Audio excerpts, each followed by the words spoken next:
नमस्कार मित्रांनो, ठरलं तर मग या मालिकेच्या मागील भागामध्ये आपण पाहिलं सायली आणि अर्जुन आरती करतात त्यावेळी गुंडांनी खिडकीची काच फोडली जाते। तर मित्रांनो, आजच्या भागामध्ये आपण पाहणार आहोत सुभेदारांच्या घरामध्ये आनंदाचे वातावरण असते त्यावेळी गुंड दगडफेक करून पळून जातात। आरतीमध्ये बसलेले सर्व लोक एकदम चिंतेत येतात आणि त्यावेळी पूर्ण आजी म्हणते, आता हे कसलं नवीन संकट आले।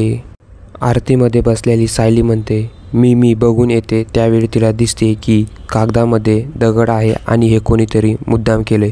अर्जुन तो कागद उघडतो, त्यामध्ये लिहिलेलं असतं की अर्जुन आता वेळ तुझा जीव घेण्याचा। हे पाहून अर्जुन म्हणतो, हे सगळं करण्याची हिंमत कोणाची झाली।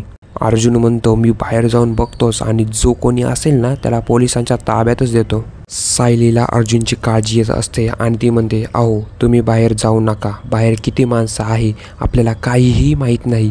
अर्जुन म्हणतो, मला काहीही होणार नाही, ओके। अर्जुनचे डॅड देखील म्हणतात, तू एकट्याने बाहेर जायचे नाहीस। अर्जुन म्हणतो, डॅड मला काहीही होणार नाही, थांबा 1 मिनिट, मी पोलिसांना फोन लावतो। तो मोबाईल काढतो आणि पोलिसांना, हॅलो इन्स्पेक्टर साहेब, मी अर्जुन सुभेदार बोलतोय। आत्ताच माझ्या घरावर दगडफेक झाली आणि सोबतच मला धमकीसुद्धा आली आहे। इन्स्पेक्टर साहेब, मला वाटते हे सगळं महिपतचं काम आहे, ओके म्हणून फोन ठेवतो। त्यावेळी अर्जुनची मम्मी त्याला सांगते, अर्जुन हे बघ, तू कुठेही जाऊ नकोस, या इथेच थांब। अर्जुन म्हणतो, मम्मा मला जाऊ दे आता, बाहेर इन्स्पेक्टर सावंत लगेच येतात। अस्मिताचा आई पण अर्जुनला सांगते, अरे ती माणसं खूप भयंकर असतील अर्जुन। अर्जुनचे वडील ठाम आवाजात अर्जुनला सांगतात, घराच्या बाहेर जायचे असेल तर आपण दोघांनी जायचे, नाहीतर कोणीही जायचे नाही। त्यावेळी अर्जुन बरं ठीक आहे चला असं म्हणतो।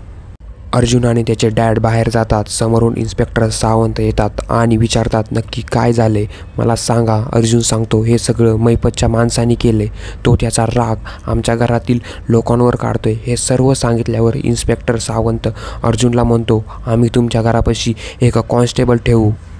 सुभेदार घरातील सर्व लोक, अर्जुन, सायली, त्याची मॉम, डॅड, अस्मिताताई आणि पूर्ण आजी एकदम घाबरलेले असतात की हा महिपात पुढे नक्की काय करणार। तर मित्रांनो, पुढील भागामध्ये आपल्याला पाहायला मिळणार की पूर्ण आजी घरातील लॉकअपची चावी सायलीच्या हातात देते आणि म्हणते, या घरावरचं आणि अर्जुनवर आलेलं संकट आता तुला दूर करायचं आहे। मित्रांनो, असेच नवीन अपडेट पाहण्यासाठी चॅनलला लाईक, शेअर आणि सबस्क्राईब नक्की करा।